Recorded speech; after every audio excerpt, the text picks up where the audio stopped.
നിങ്ങൾക്കറിയാമോ, അധികം വൈകാതെ തന്നെ ഇന്ത്യക്കാർക്ക് ഏറെ പ്രിയപ്പെട്ട ഒരു സ്വപ്നദ്വീപ് വെള്ളത്തിനടിയിലാകുമെന്ന്? ലോകമെമ്പാടുമുള്ള സഞ്ചാരികളുടെ സ്വപ്നഭൂമിയാണ് മാലദ്വീപ്. മനം മയക്കുന്ന നീലക്കടലും തൂവെള്ള മണൽത്തരികളും വെള്ളത്തിനടിയിലെ അത്യാഡംബര ബംഗ്ലാവുകളും ആകർഷകമായ കോറൽ റീഫുകളുമെല്ലാം ഈ ദ്വീപസമൂഹത്തെ ലോകഭൂപടത്തിലെ സവിശേഷമായ ഒരു പദവിയിൽ എത്തിച്ചിരിക്കുന്നു. ഇന്ത്യക്കാർക്ക്, പ്രത്യേകിച്ച് മലയാളികൾക്ക്, ഹണിമൂൺ യാത്രകൾക്കും കുടുംബ അവധിക്കാലത്തിനും മാലദ്വീപ് എന്നും ഒരു പ്രധാനപ്പെട്ട ലക്ഷ്യസ്ഥാനമാണ്. പ്രതിവർഷം 10,000-കണക്കിന് സഞ്ചാരികളാണ് ഇന്ത്യ ഉൾപ്പെടെയുള്ള രാജ്യങ്ങളിൽ നിന്ന് ഈ പർദീസയിലേക്ക് ഒഴുകിയെത്തുന്നത്. എന്നാൽ ഈ സൗന്ദര്യത്തിന് മുകളിൽ ഇന്ന് ഒരു ഇരുണ്ട നിഴൽ വീണിരിക്കുന്നു. ഇന്ത്യൻ മഹാസമുദ്രത്തിൻ്റെ മധ്യത്തിൽ സ്ഥിതി ചെയ്യുന്ന ഈ കൊച്ചു കാഴ്ചകൾക്ക് മേൽ സമുദ്രം അതിൻ്റെ പിടി മുറുക്കുകയാണ്. അധികം വൈകാതെ മാലദ്വീപ് അതിൻ്റെ മനോഹാരിതയോടെ തന്നെ കടലിൽ മുങ്ങിപ്പോകുമോ എന്ന ഭീതി ഇന്നത് യാഥാർത്ഥ്യത്തോട് അടുത്തുകൊണ്ടിരിക്കുകയാണ്. സമുദ്രനിരപ്പിൽ നിന്ന് കേവലം 1 മീറ്ററിൽ താഴെ മാത്രം ശരാശരി ഉയരമുള്ള മാലദ്വീപിൻ്റെ ഭൂപ്രദേശങ്ങളിൽ സംഭവിച്ചുകൊണ്ടിരിക്കുന്ന മണ്ണൊലിപ്പും ആഗോളതലത്തിലെ സമുദ്രനിരപ്പിലെ വർധനവുമാണ് ഈ ദ്വീപിൻ്റെ നിലനിൽപ്പിന് തന്നെ ഭീഷണിയായി മാറിയിരിക്കുന്നത്. എന്താണ് ഈ പ്രതിസന്ധിക്ക് കാരണം? എത്രത്തോളം ഗുരുതരമാണ് മാലദ്വീപ് നേരിടുന്ന ഈ ഭീഷണി? ഇത് വെറും മാലദ്വീപിൻ്റെ മാത്രം പ്രശ്നമാണോ, അതോ ആഗോളതലത്തിലുള്ള ഒരു ദുരന്തത്തിൻ്റെ സൂചനയാണോ? ഈ ചോദ്യങ്ങൾക്കെല്ലാമുള്ള ഉത്തരം തേടുകയാണ് ഇക്കുറി നമ്മൾ. മാലദ്വീപിനെ വിഴുങ്ങാൻ ഒരുങ്ങി നിൽക്കുന്ന പ്രധാന വില്ലൻ ആഗോളതാപനവും അതുമൂലമുണ്ടാകുന്ന കാലാവസ്ഥാ വ്യതിയാനവുമാണ്. ഒരു നൂറ്റാണ്ടിനപ്പുറം സംഭവിച്ചുകൊണ്ടിരിക്കുന്ന ഭീമാകാരമായ മാറ്റങ്ങളാണ് ലോകമെമ്പാടുമുള്ള താഴ്ന്ന ദ്വീപ് രാഷ്ട്രങ്ങളെ ഇന്ന് വെള്ളത്തിനടിയിലേക്ക് തള്ളിവിടുന്നത്. താഴ്ന്ന ദ്വീപ് രാഷ്ട്രങ്ങൾക്ക് ഏറ്റവും വലിയ ഭീഷണി ഉയർത്തുന്നത് സമുദ്രനിരപ്പിലുണ്ടാകുന്ന വർധനവാണ്. ഇതിന് പ്രധാനമായും 2 കാരണങ്ങളാണ്. ഒന്നാമതായി, ധ്രുവപ്രദേശങ്ങളിലെ മഞ്ഞുരുകൽ. ആഗോള താപനില വർദ്ധിക്കുന്നതിനനുസരിച്ച് ഗ്രീൻലാൻഡ്, അന്റാർട്ടിക്ക തുടങ്ങിയ പ്രദേശങ്ങളിലെ വലിയ മഞ്ഞുപാളികൾ അതിവേഗം ഉരുകുകയും ഈ വെള്ളം സമുദ്രങ്ങളിലേക്ക് ഒഴുകിയെത്തി ജലാംശത്തിൻ്റെ അളവ് കൂടാൻ കാരണമാവുകയും ചെയ്യുന്നു. രണ്ടാമതായി, താപവികാസം, അതായത് തെർമൽ എക്സ്പാൻഷൻ. അന്തരീക്ഷത്തിലെ ചൂട് വർദ്ധിക്കുമ്പോൾ സമുദ്രജലം ചൂടുപിടിക്കുന്നു. സാധാരണ പദാർത്ഥങ്ങളെപ്പോലെ ചൂടായ വെള്ളം വികസിക്കുകയും കൂടുതൽ സ്ഥലം ആവശ്യമുള്ളതിനാൽ സമുദ്ര ജലത്തിൻ്റെ വ്യാപ്തി വർദ്ധിക്കുകയും ചെയ്യുന്ന പ്രതിഭാസമാണിത്. ഈ 2 പ്രക്രിയകളാണ് ലോകമെമ്പാടുമുള്ള ദ്വീപുകളുടെ നിലനിൽപ്പിന് ഭീഷണിയാകുന്നത്. 1900-ങ്ങൾക്ക് ശേഷം ആഗോള സമുദ്രനിരപ്പ് ഏകദേശം 20 സെന്റിമീറ്റർ വർദ്ധിച്ചതായി കണക്കുകൾ സൂചിപ്പിക്കുന്നു. നിലവിൽ സമുദ്രനിരപ്പ് പ്രതിവർഷം ശരാശരി 4 മില്ലിമീറ്റർ എന്ന തോതിൽ ഉയരുന്നുണ്ടെന്നാണ് ശാസ്ത്രജ്ഞർ മുന്നറിയിപ്പ് നൽകുന്നത്. ഓരോ വർഷവും 4 മില്ലിമീറ്റർ എന്ന് കേൾക്കുമ്പോൾ നിസ്സാരമായി തോന്നാമെങ്കിലും സമുദ്രനിരപ്പിൽ നിന്ന് ശരാശരി 1.5 മീറ്റർ മാത്രം ഉയരമുള്ള മാലദ്വീപിനെ സംബന്ധിച്ചിടത്തോളം ഇത് വലിയ ഒരു മരണമണിയാണ്. മാലദ്വീപിലെ ഏറ്റവും ഉയർന്ന പ്രദേശം പോലും സമുദ്രനിരപ്പിൽ നിന്ന് വെറും 2.4 മീറ്റർ മാത്രമാണ് ഉയർന്നു നിൽക്കുന്നത്. ഈ അളവിനും മുകളിൽ സമുദ്രനിരപ്പ് ഉയർന്നാൽ മാലദ്വീപിൻ്റെ നിലനിൽപ്പ് തന്നെ ഇല്ലാതെയാകും. പല അന്താരാഷ്ട്ര റിപ്പോർട്ടുകളും അനുസരിച്ച് 2050ഓടെ സമുദ്രനിരപ്പ് 30 മുതൽ 50 സെന്റിമീറ്റർ വരെ ഉയരാൻ സാധ്യതയുണ്ട്. ഇത് മാലദ്വീപിൻ്റെ 70% പ്രദേശങ്ങളും വെള്ളത്തിനടിയിലാക്കുമെന്ന് പ്രവചനം. റിസോർട്ടുകളും ജനവാസ കേന്ദ്രങ്ങളും ഉൾപ്പെടെയുള്ള താഴ്ന്ന പ്രദേശങ്ങൾ താമസയോഗ്യമല്ലാതെയാകും. ഈ നൂറ്റാണ്ടിൻ്റെ അവസാനത്തോടെ സ്ഥിതിഗതികൾ കൂടുതൽ സങ്കീർണമാകും. ഈ സമയമാകുമ്പോഴേക്കും സമുദ്രനിരപ്പിലെ വർധനവ് 1 മീറ്ററോ അതിൽ കൂടുതലോ ആകാം.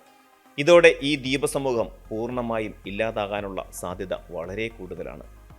മാലദ്വീപ് ഒരു ലോ ഹൈ അറ്റോൾ ആയതുകൊണ്ട് തന്നെ മണ്ണൊലിപ്പിനെ പ്രതിരോധിക്കാനുള്ള സ്വാഭാവിക ശേഷി വളരെ കുറവാണ്. കടൽവെള്ളം കരയിലേക്ക് കൂടുതൽ കയറുന്നത് ദ്വീപിൻ്റെ ഘടനയെ ദുർബലപ്പെടുത്തുകയും നിലനിൽക്കുന്ന ഭൂപ്രദേശങ്ങളെ വേഗത്തിൽ നശിപ്പിക്കുകയും ചെയ്യും. സമുദ്രനിരപ്പ് ഉയരുന്നത് കേവലം ഭൂപ്രദേശം വെള്ളത്തിനടിയിലാക്കുന്ന ഒരു ഭൗതിക പ്രതിഭാസം മാത്രമല്ല, അതൊരു ജനതയുടെ ജീവിതത്തെയും സംസ്കാരത്തെയും സമ്പദ് വ്യവസ്ഥയെയും മൊത്തത്തിൽ ഇല്ലാതാക്കുന്ന ഒരു സാമൂഹിക സാമ്പത്തിക ദുരന്തമാണ്. കാലാവസ്ഥാ വ്യതിയാനം മാലദ്വീപിൻ്റെ നിലനിൽപ്പിന് നിർണായകമായ അടിസ്ഥാന സൗകര്യങ്ങളെയാണ് ആദ്യം തകർക്കുന്നത്. ഇതിൽ പ്രധാനം അതിശക്തമായ കാലാവസ്ഥാ പ്രതിഭാസങ്ങളാണ്. ആഗോള താപനം കാരണം കൊടുങ്കാറ്റുകളുടെയും ചുഴലിക്കാറ്റുകളുടെയും എണ്ണവും ശക്തിയും വർദ്ധിക്കുന്നത് മാലദ്വീപിലെ കടൽ തീരങ്ങളിൽ ശക്തമായ തിരമാലകൾ എത്തിക്കുകയും മണ്ണൊലിപ്പ് വർദ്ധിപ്പിക്കുകയും ചെയ്യും. 2004-ലെ സുനാമി പോലെയുള്ള ദുരന്തങ്ങൾ ദ്വീപിൻ്റെ ദുർബലത വ്യക്തമാക്കിയതാണ്. കൂടാതെ സമുദ്രനിരപ്പ് ഉയരുമ്പോൾ ഉപ്പുവെള്ളം കരയിലേക്ക് കയറുന്നത് മറ്റൊരു ഗുരുതര പ്രശ്നമാണ്. ഇത് മണ്ണിനടിയിലെ ശുദ്ധജല സ്രോതസ്സുകളെ ഇല്ലാതെയാക്കും. മഴവെള്ളം ഭൂമിക്കടിയിൽ സംഭരിച്ചുണ്ടാകുന്ന ഈ ശുദ്ധജല ശേഖരം ഉപ്പുവെള്ളം കലർന്ന് ഉപയോഗശൂന്യമാകുന്നതോടെ ദ്വീപ് നിവാസികൾക്ക് ശുദ്ധജലത്തിനായുള്ള മഴവെള്ള സംഭരണത്തെയോ അല്ലെങ്കിൽ മറ്റ് രാജ്യങ്ങളെ ആശ്രയിച്ചുള്ള വാട്ടർ പ്ലാന്റുകളെയോ പൂർണ്ണമായും ആശ്രയിക്കേണ്ടി വരും.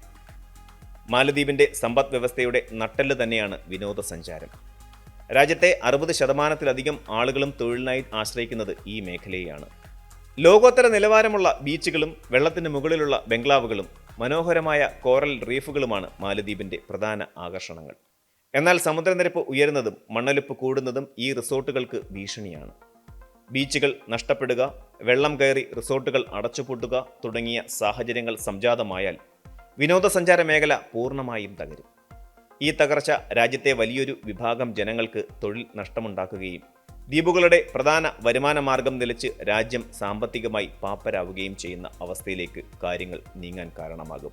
ഏറ്റവും വേദനാജനകമായ പ്രത്യാഘാതം മനുഷ്യ പലായനമാണ്. മാലദ്വീപിൽ താമസിക്കുന്ന ഏകദേശം 5,40,000 ആളുകൾക്ക് അവരുടെ വാസസ്ഥലങ്ങൾ ഉപേക്ഷിച്ച് മറ്റു രാജ്യങ്ങളിലേക്ക് പലായനം ചെയ്യേണ്ടി വരും. ഇവരെ കാലാവസ്ഥാ അഭയാർത്ഥികൾ, അതായത് ക്ലൈമറ്റ് റെഫ്യൂജീസ് എന്നാണ് വിളിക്കുന്നത്. ഈ പശ്ചാത്തലത്തിൻ്റെ ഏറ്റവും വേദനാജനകമായ പ്രത്യാഘാതം ജനങ്ങൾക്ക് തങ്ങളുടെ സ്വത്വം നഷ്ടപ്പെടുന്ന ഒരു ദുരവസ്ഥയാണ്. തനതായ സംസ്കാരത്തിൽ നിന്നും പാരമ്പര്യമായി കൈമാറി വന്ന കുലത്തൊഴിലുകളിൽ നിന്നും എല്ലാറ്റിനുമുപരിയായി സ്വന്തം മണ്ണിൽ നിന്നും അവർക്ക് വിട്ടുനിൽക്കേണ്ടി വരും. മാലദ്വീപിയൻ സംസ്കാരം, തനത് ഭാഷ, പാരമ്പര്യ മത്സ്യബന്ധന രീതികൾ എന്നിവയെല്ലാം ഈ നിർബന്ധിത പലായനത്തോടെ ലോകഭൂപടത്തിൽ നിന്ന് മാഞ്ഞുപോയേക്കാം. ഈ കാലാവസ്ഥ അഭയാർത്ഥികൾ കൂടുതലും ഇന്ത്യ, ശ്രീലങ്ക, ഓസ്ട്രേലിയ തുടങ്ങിയ സമീപ രാജ്യങ്ങളിലേക്കായിരിക്കും ആശ്രയം തേടി എത്തുന്നത്. ഇത് അഭയാർത്ഥികളെ സ്വീകരിക്കുന്ന രാജ്യങ്ങൾക്ക് അവരെ പുനരധിവസിപ്പിക്കുന്നത് സംബന്ധിച്ച് സാമൂഹികവും സാമ്പത്തികവുമായ പുതിയ വെല്ലുവിളികൾ ഉയർത്തുകയും ചെയ്യും. മാലദ്വീപ് മാത്രം നേരിടുന്ന ഒറ്റപ്പെട്ട പ്രതിസന്ധിയല്ല ഇത്. ഇന്ത്യൻ മഹാസമുദ്രത്തിനും പസഫിക് സമുദ്രത്തിനും ചുറ്റുമുള്ള നിരവധി താഴ്ന്ന ദ്വീപ് രാഷ്ട്രങ്ങൾ, അതായത് SIDS, സമാനമായ വിധി നേരിടുന്നുണ്ട്. ഉദാഹരണത്തിന് 11,000 പേർ മാത്രം താമസിക്കുന്ന ടുവാലുവിൻ്റെ 9 ഭാഗങ്ങളിൽ പലതും 2050 വാസയോഗ്യമല്ലാതായി മാറിയേക്കാം. കിരിബതിയുടെ കാര്യത്തിൽ ജനങ്ങളെ മാറ്റിപ്പാർപ്പിക്കാനുള്ള ഒരു മുൻകരുതൽ എന്ന നിലയിൽ മുൻ പ്രസിഡന്റ് അയൽരാജ്യമായ ഫിജിയിൽ നിന്ന് ഒരു വലിയ ഭൂപ്രദേശം വാങ്ങിയിരുന്നു. ഇത് ഭീഷണിയുടെ ഗൗരവം വ്യക്തമാക്കുകയും ചെയ്യുന്നു. എന്നാൽ മാർഷൽ ദ്വീപുകൾക്ക് സമുദ്രനിരപ്പ് ഉയരുന്നതിന് പുറമെ അമേരിക്ക മുൻപ് നടത്തിയ ആണവ പരീക്ഷണങ്ങളിൽ നിന്നുള്ള റേഡിയോ ആക്റ്റീവ് അവശിഷ്ടങ്ങളുടെ ഭീഷണിയും നേരിടുന്നുണ്ട്.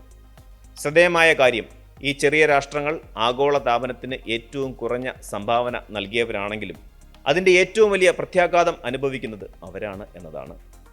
ഇത് ആഗോളതലത്തിലെ ഒരു വലിയ കാലാവസ്ഥാ അനീതിയാണ്, അതായത് ക്ലൈമറ്റ് ഇൻജസ്റ്റിസ്. പ്രകൃതിയുടെ ഈ വെല്ലുവിളികളെ നിസ്സംഗതയോടെ നോക്കി നിൽക്കാൻ മാലദ്വീപ് തയ്യാറല്ല. സ്വന്തം മണ്ണിൻ്റെ നിലനിൽപ്പിനായി അവർ പലതരം പ്രതിരോധ മാർഗങ്ങൾ പരീക്ഷിച്ചു വരികയാണ്. ദ്വീപിൻ്റെ നിലനിൽപ്പിനായുള്ള പോരാട്ടത്തിൽ മാലദ്വീപ് ഭരണകൂടം സ്വീകരിക്കുന്ന പ്രധാന പ്രതിവിധികൾ എഞ്ചിനീയറിംഗ് നിർമ്മാണങ്ങളെ ആശ്രയിച്ചുള്ളതാണ്. കൂറ്റൻ കടൽഭിത്തികൾ നിർമ്മിക്കുക എന്നതാണ് ഇതിൽ ഏറ്റവും പ്രധാനം. വൻ തിരമാലകളുടെ ആക്രമണത്തിൽ നിന്ന് ദ്വീപുകളെ സംരക്ഷിക്കുന്നതിനായി മണൽ പമ്പ് ചെയ്ത് ഉയരമുള്ള ഈ കടൽഭിത്തികൾ നിർമ്മിക്കുന്നു. ഇതിനായി ജപ്പാൻ ഉൾപ്പെടെയുള്ള വികസിത രാജ്യങ്ങളുടെ സാങ്കേതിക സഹായം ഉപയോഗിക്കുന്നുമുണ്ട്. ഇതിലും പ്രധാനമായ ഒരു നിർണായക നീക്കമാണ് മനുഷ്യനിർമ്മിത ദ്വീപുകളുടെ നിർമ്മാണം. ഇതിന് ഏറ്റവും മികച്ച മാതൃകയാണ് മാലി തലസ്ഥാനത്തിന് സമീപമുള്ള ഹൂൽ ഹുമലെ ദ്വീപ്. സമുദ്രനിരപ്പിൽ നിന്ന് ഏകദേശം 2 മീറ്റർ ഉയരത്തിൽ സ്ഥിതി ചെയ്യുന്ന ഈ ദ്വീപിൽ നിലവിൽ ഏകദേശം 1,00,000 പേർ താമസിക്കുന്നുണ്ട്. പ്രകൃതിദത്ത ദ്വീപുകൾ മുങ്ങിപ്പോയാലും ജനങ്ങൾക്ക് സുരക്ഷിതമായി ജീവിക്കാൻ വേണ്ടിയുള്ള ഒരു സുരക്ഷിത തുറമുഖം എന്ന നിലയിലാണ് ഹൂൽ ഹുമലെ വികസിപ്പിച്ചത്. ഭാവിയിൽ കൂടുതൽ ഉയരമുള്ള ദ്വീപുകൾ നിർമ്മിക്കാനുള്ള ഒരു വിജയകരമായ മാതൃകയായി ഇതിനെ കണക്കാക്കുന്നു. മാലദ്വീപിൻ്റെ നിലവിലെ പ്രസിഡന്റ് മുഹമ്മദ് മുയിസു കാലാവസ്ഥ പ്രതിരോധ ശേഷിയുള്ള ടൂറിസത്തെ പ്രോത്സാഹിപ്പിക്കുന്നതിന് ഊന്നൽ നൽകുന്നു. നിലവിൽ ഉയർന്ന പ്രദേശങ്ങളിലേക്ക് ടൂറിസം കേന്ദ്രങ്ങൾ മാറ്റുക, കാലാവസ്ഥ വ്യതിയാനത്തെ അതിജീവിക്കാൻ കഴിയുന്ന നിർമ്മാണ സാമഗ്രികൾ ഉപയോഗിക്കുക തുടങ്ങിയ പരിഷ്കാരങ്ങൾ നടപ്പാക്കുന്നു. അന്താരാഷ്ട്ര വേദികളിൽ മാലദ്വീപ് ശക്തമായ ശബ്ദമുയർത്തുന്നുണ്ട്. 2009 അന്നത്തെ മാലദ്വീപ് പ്രസിഡന്റ് മുഹമ്മദ് നഷീദ് ലോക നേതാക്കളുടെ ശ്രദ്ധ ക്ഷണിക്കാൻ വേണ്ടി വെള്ളത്തിനടിയിൽ മന്ത്രിസഭാ യോഗം ചേർന്ന് ഒരു ചരിത്രപരമായ നീക്കം നടത്തിയിരുന്നു. ആഗോള താപനം കുറയ്ക്കുന്നതിനും കാർബൺ ബഹിർഗമനം നിയന്ത്രിക്കുന്നതിനും വേണ്ടി ലോകരാജ്യങ്ങൾ ഉടൻ നടപടിയെടുക്കണം എന്ന ശക്തമായ സന്ദേശമാണ് ഇത്തരം നീക്കങ്ങളിലൂടെ മാലദ്വീപ് നൽകുന്നത്. മാലദ്വീപിൻ്റെ അതിജീവന ശ്രമങ്ങൾ വെല്ലുവിളികളാൽ നിറഞ്ഞതുമാണ്. കടൽഭിത്തികളുടെ നിർമ്മാണം വളരെ ചെലവേറിയതാണ്. ഹ്യൂൻ ഹുമലെ പോലെയുള്ള കൃത്രിമ ദ്വീപുകൾ നിർമ്മിക്കുമ്പോൾ അത് നിലവിലെ കോറൽ റീഫുകളുടെ ആവാസ വ്യവസ്ഥയ്ക്ക് ദോഷകരമായേക്കാം എന്ന വിമർശനവും നിലനിൽക്കുന്നുണ്ട്. മാലദ്വീപിന്റെ നിലനിൽപ്പിനായുള്ള ശാശ്വതമായ പരിഹാരം പ്രകൃതിയെ കൂടുതൽ ആശ്രയിച്ചുള്ള പരിസ്ഥിതി സൗഹൃദപരമായ സമീപനങ്ങളായിരിക്കണം. ഇതിൽ പ്രധാനം മാൻഗ്രോവ് വനങ്ങളുടെ പുനഃസ്ഥാപനമാണ്. കണ്ടൽ വനങ്ങൾ വേലിയേറ്റങ്ങളെ പ്രതിരോധിക്കാനും മണ്ണൊലിപ്പ് തടയാനുമുള്ള ഏറ്റവും ഫലപ്രദമായ സ്വാഭാവിക മാർഗമാണ്. ഇവ കടൽഭിത്തികളേക്കാൾ ചെലവ് കുറഞ്ഞതും പരിസ്ഥിതി സൗഹൃദപരവുമാണ്. രണ്ടാമതായി, കോറൽ റീഫ് സംരക്ഷണത്തിന് പ്രാധാന്യം നൽകണം.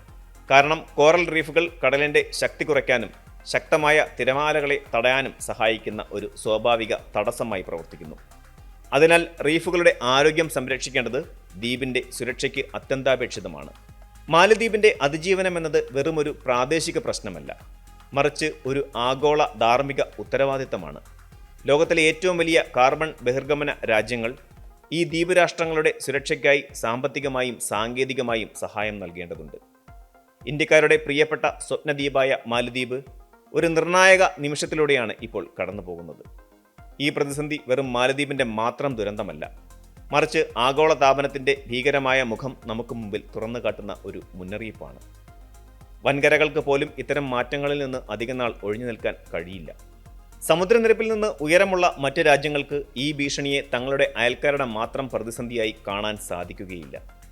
മാലദ്വീപിൽ നിന്നുള്ള കാലാവസ്ഥാ അഭയാർത്ഥികളെ ഉൾക്കൊള്ളാനും ഈ മേഖലയിലെ രാഷ്ട്രീയ സാമ്പത്തിക സ്ഥിരത നിയന്ത്രിക്കാനും സഹായിക്കേണ്ടത് അവരുടെ കടമയാണ്. മാലദ്വീപിന്റെ നിലനിൽപ്പ് ഒരു പരീക്ഷണമാണ്. ലോകം ഒരുമിച്ച് നിന്ന് ആഗോള താപനം കുറയ്ക്കുന്നതിനും കാർബൺ ബഹിർഗമനം നിയന്ത്രിക്കുന്നതിനും ഈ ചെറിയ ദ്വീപ് രാഷ്ട്രങ്ങളെ സംരക്ഷിക്കുന്നതിനും വേണ്ടി പ്രവർത്തിച്ചാൽ മാത്രമേ ഇനിയും വർഷങ്ങളോളം ഈ പറുദീസയെ സഞ്ചാരികൾക്ക് സന്ദർശിക്കാനായി അവശേഷിപ്പിക്കാൻ സാധിക്കുകയുള്ളൂ. അല്ലെങ്കിൽ ഈ നൂറ്റാണ്ടിൻ്റെ അവസാനത്തോടെ മാലദ്വീപിൻ്റെ മനോഹരമായ ചിത്രങ്ങൾ ചരിത്രത്തിൻ്റെ താളുകളിൽ മാത്രം ഒതുങ്ങിപ്പോകും, ഒരു ദുരന്ത കഥയായി, ഒരു മുന്നറിയിപ്പായി.